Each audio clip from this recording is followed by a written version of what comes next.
I'm here with Gerard Masci of Lowercase.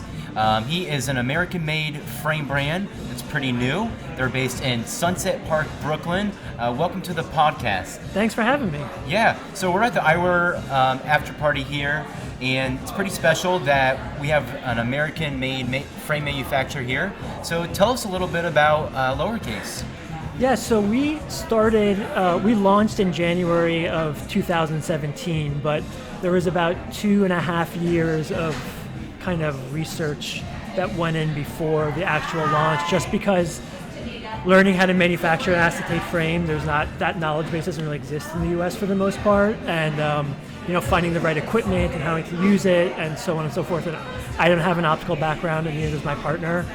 It just kind of grew out of a love of eyewear from when I was a kid. Tell us about, you said you were working on Wall Street before making frames, right? Yep. Tell us about, you went to school, obviously, you studied finance? Or? Yep, I studied finance. Okay, so you're on Wall Street. What are you doing on Wall Street? Yeah, I was working at a hedge fund for 13 years. 13 years? Yeah. Okay.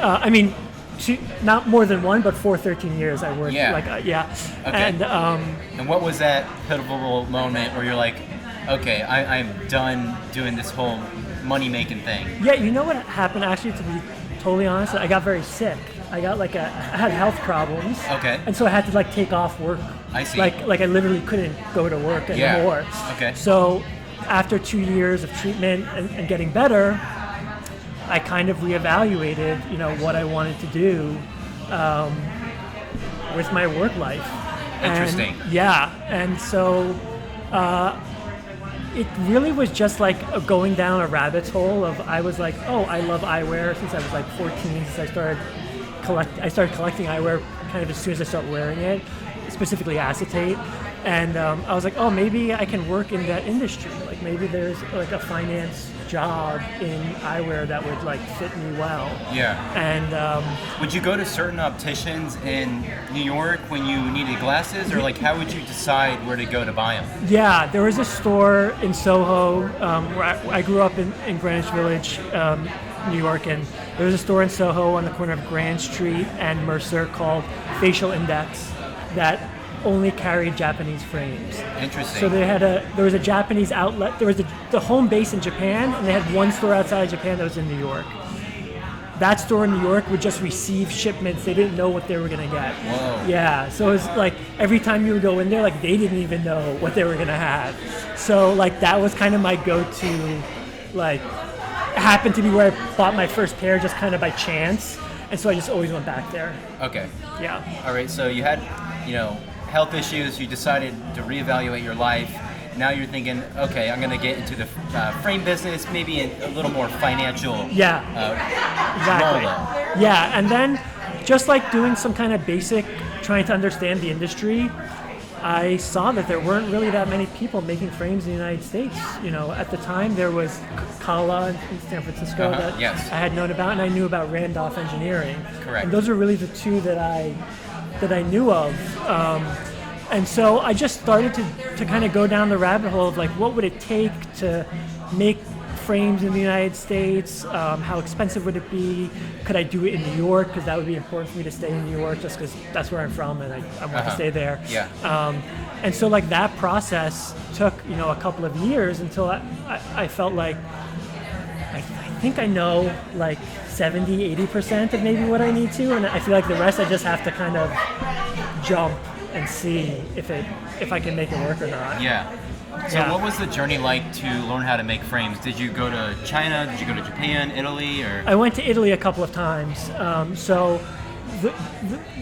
instrumental help for me in learning everything was Mazzucchelli, actually. Funny enough, Mazzucchelli's U.S. office or headquarters, what do you want to call it, was literally a block from where I grew up. Wow. I didn't know You had no clue. I had no clue. Okay. Every day I went to high school, I would walk by the building where the Mazzucchelli offices were. Okay. And so when I started, I didn't even know who Mazzucchelli was when I was buying frames even. I wasn't that involved. I did basic research. I said, these are the guys that kind of sell the most stuff. And I reached out to them, and they're like, "Yeah, come meet us, on West 3rd Street between 6th Avenue and and McDougal." I was like, "Wow, that's a block from where I live." Okay, so you make an appointment, walk in, and you're like, "Hey, teach me how to make frames," or what did the conversation go like? I was kind of like, I want to make frames. I know nothing. Like, can you just help me start to understand the material?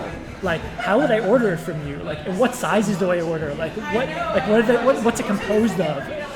And they were like, "Yeah, sure, we're happy to help you, And they're like, but a lot of people come through here wanting to do this, just so you know, and no one really is able to take it to the end." Yes. And I was like, "Okay, well, I accept that, but let's just have the conversation anyway." Yeah. And I just kept going back, and they were friendly. Super friendly. Okay, sweet.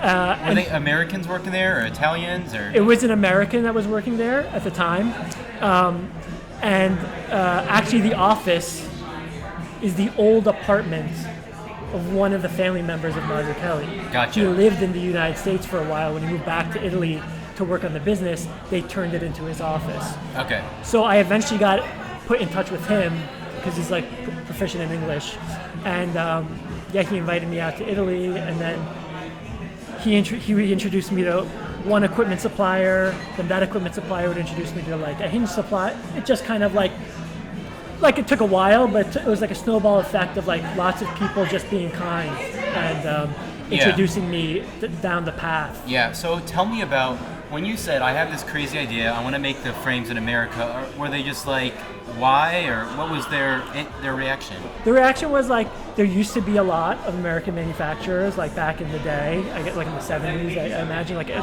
they actually said like Rochester, New York, upstate New York was a very like densely populated area of frame manufacturing apparently.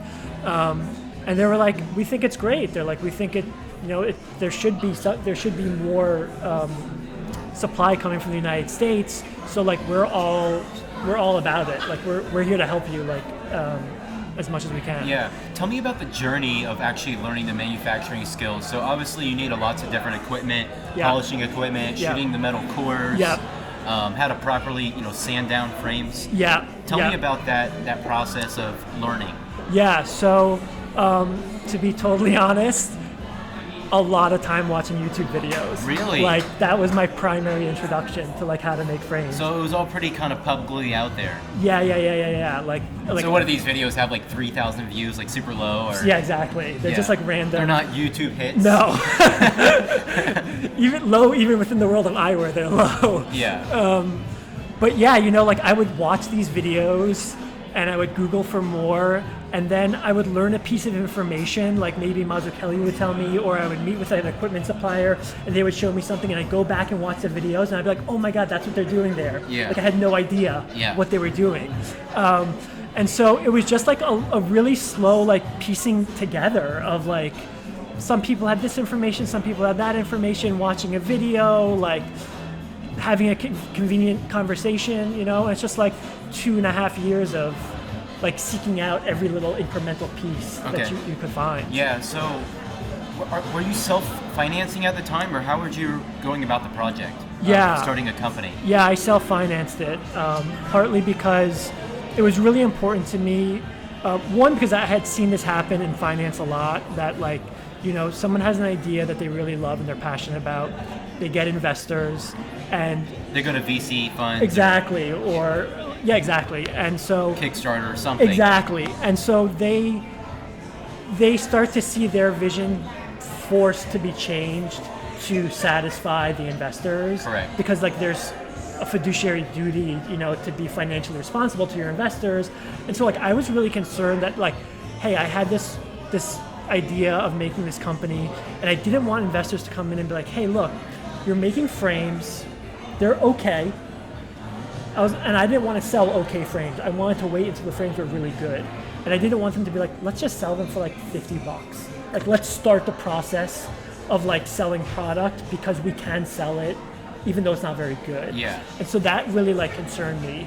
And so it was really important to me that until I had the product and the vision and the branding to where I wanted, to not take any investors. So like I'm the only, like if things go wrong and I don't do the quote unquote financially smart thing, even though it's like roughly artistically what I want to do, that I accept that risk. Yeah. No, that's great that you had a quality standard in mind. Yeah. And so I was fortunate. Like, I mean, I was really fortunate that I worked in finance before that I had saved some money that allowed me to pursue it in the way that I wanted to pursue it. But that was really, really important to me. Okay, so fascinating. So you had this idea, and you took all the correct researching steps. Thank God for Google. Yes. Google is your mother. Big time. What about design? And did you have that kind of knack of knowing, what shapes work well, or did you just kind of go with some standards? So once I kind of felt like I understood how the production process worked roughly, not having actually done it, I needed to find someone who knew how to work equipment more readily than me. I had an idea, but I needed someone who had experience. Very long story. I got connected with my partner through a mutual friend, and he's an architect by trade, and he had experience in running equipment, just generally. So our first collection, we collectively, between the two of us, had design ideas, but we weren't learned in terms of fit and so on and so forth. So we worked with a designer, an eyewear designer by the name of Celine Olmsted, who's really awesome. She does independent design now. She works with companies like Article One. And, okay, so you guys didn't really understand the bridge and exactly. how something should fit behind the temples and wrap and pantoscopic tilt. No.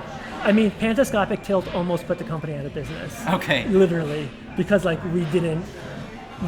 thought the pantoscopic tilt came from a different part of the production than it actually did. Yeah. And so we had started production, and then we got the frames out, and we were like, something is wrong, something is off here. Yeah. And so we had to we had to get new fixtures created for our equipment that took 3+ months. Wow.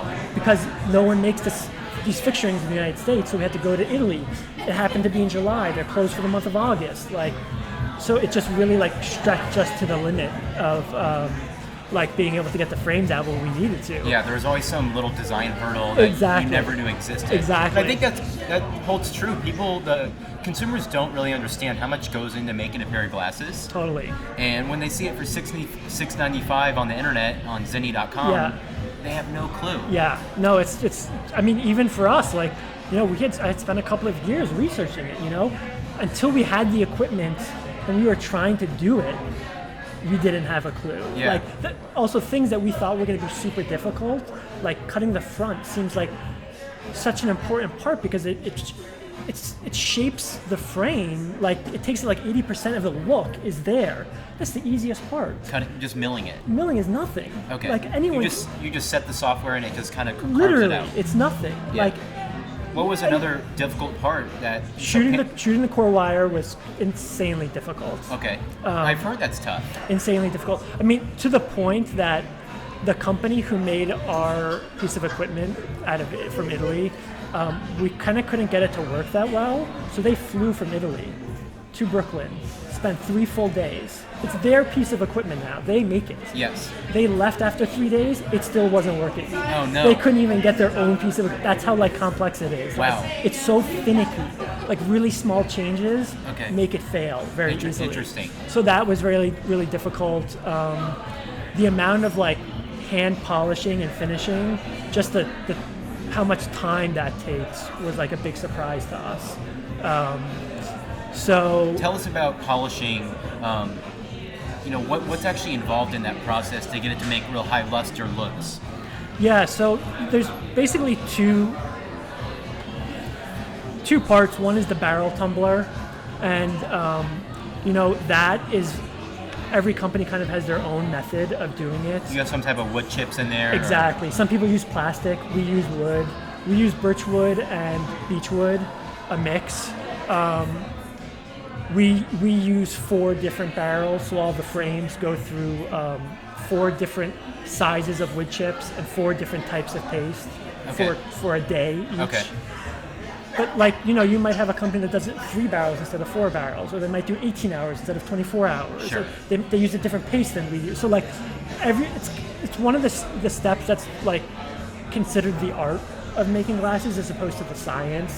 The science is cutting the front. It's you have a program, it cuts it. Yeah. the art is like how much paste do you put in, how long do you leave it for, what temperature is it outside.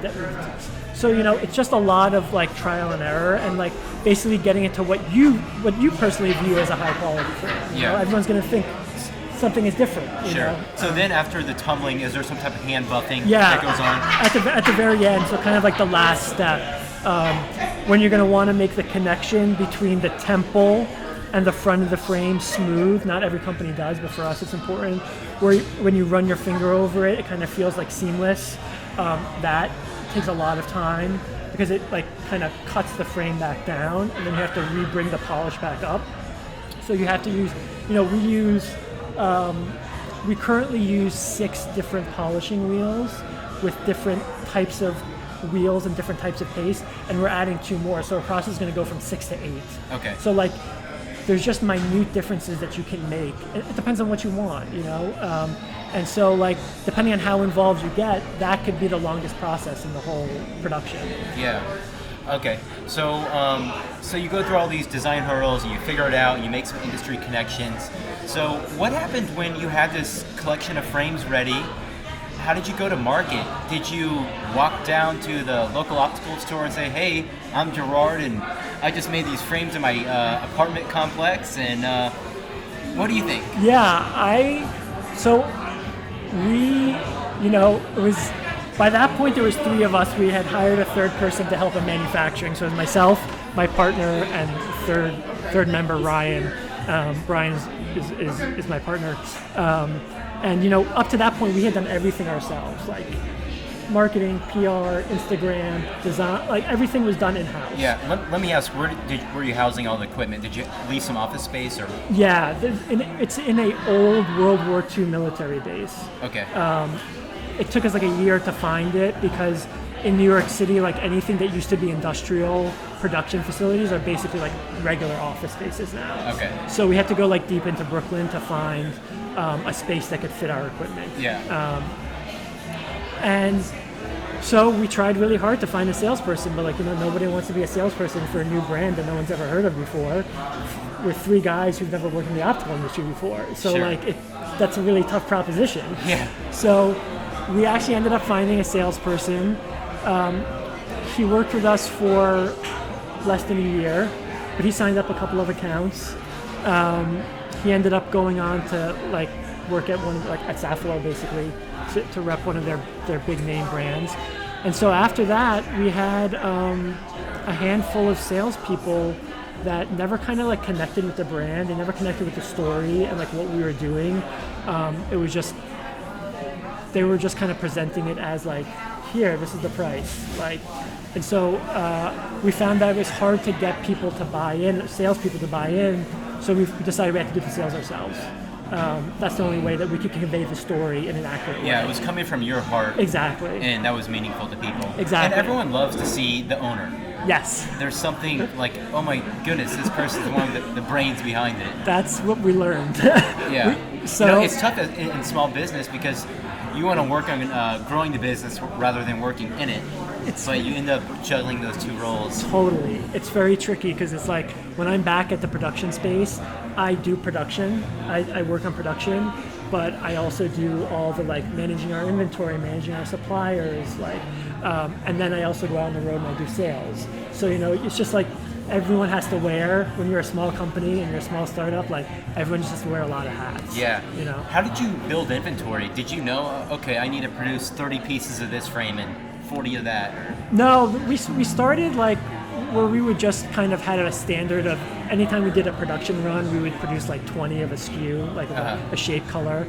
And we just kind of started there and was like, we know some are going to sell and some are not going to sell at all. And then we'll just kind of adjust over time to like understand like what people are liking from us and what people aren't liking from us. And so now we're at a point where we have like a stronger sense of like, hey, we really love this frame and we really love this color, but we know it's not going to be that popular, but we love it for the collection and we think it's really special. So we'll just produce a small amount of it, versus like a frame that, is a black, Wayfair. Exactly. Yeah. We're super simple. Exactly. And so, you just kind of make the adjustments over time. There was no like real like formula behind it. Yeah. Do people ever challenge you and say, "Oh, is this really made in America?" Or do you get stuff like that out there? A lot. A lot of people think like, oh, you mean assembled in America? Like maybe you cut the front, but you bought the temple with the core wire shot from Italy. 'Cause that's what some people do, and we're like, no, like the acetate comes in and nothing leaves until it's a frame. And so then like they start to like, because I say it, I think with such, like passion behind it, they just start to believe me. And then I show them a video, and I invite them to the space, and I walk them through the production process. Like we have a very open process. Like it's a very secretive industry in terms of manufacturing, but everyone's invited to our space. Why is that? I think that is a terrible thing. It's a good thing you brought that up, that we are too secretive. Yeah. And the only way to expand the eyewear industry is we have to start opening up. How did these things get created? Yeah. So if we want to bring meaning back to optometry, to eye care, to optical, we have to start letting people in on these production processes. And I agree 100%. I think there's probably every time we've given a tour, even to people in the optical industry, most people haven't been in a factory because they're pretty much all overseas. And so they will learn one or two things that they didn't realize, even though they might have been in the industry for 20 years, about the process. That's helpful to them when they're communicating to a patient or to their opticians, to their sales force. Yes. And so for us, it's if you want to build a manufacturing facility and quote unquote compete against us, you can do it. We did it. We didn't know anything. Yeah. If you put in the effort, you can do it. It's not totally secretive. Just put in the effort. So for us, we'd rather be open. Yeah. And people understand what you're getting when you're getting something from us. This is what you're getting.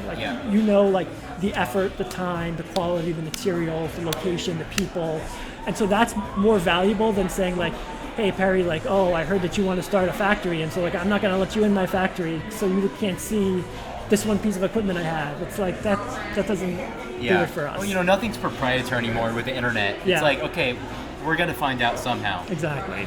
Well, cool. Do you have consumers reaching out to you on your website? What are they saying when they find your brand online? Yeah, the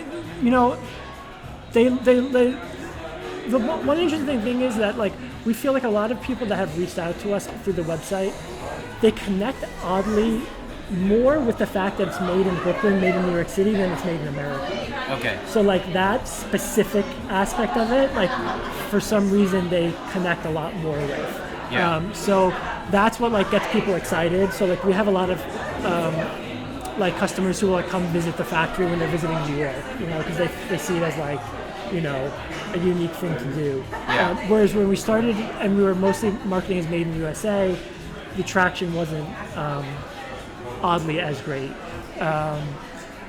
But yeah, it's everyone's been pretty receptive to it, I have to say. Well, yeah. Well, congrats on going through the journey, making a total transition, and doing it in a really authentic way. So thank you. We're excited to see your brand grow over the years. Do you have any big plans for the brand in the next upcoming 1 to 2 years? Or? Just keep growing. So we're only doing acetate now, and we'll never do metal frames, full-on metal frames. It's just a completely different equipment set and knowledge base. But what we do have on kind of the roadmap is to do acetate fronts, metal temples, or a metal nose bridge on acetate fronts. So some combo frames. Yeah. But right now we're mostly just focused on growing the acetate collection to it's still relatively small to all the other brands around us. Sure. So that's kind of our priority for the time being. Sure. Yeah. Well, congrats. And Gerard, if people want to get in touch with you, where can they reach you at? Yeah, they can either email me at Gerard, Gerard, at lowercasenyc.com. Visit our website, lowercasenyc.com, or if you want to call, I answer the phone. That's part of my job as a receptionist. So I will answer, I promise, unless I happen to be on the road. He has a great phone voice. The number is 212-510-7621. And, call to chat about production, about frames, about carrying our line, anything you like. We're there. Awesome. Well, thank you so much. And I'm going to put links to everything Gerard just said in the show notes. And go check out the brand. It's pretty cool, and we think your community will enjoy that homegrown nature of the frame. So thanks a lot. Thanks so much.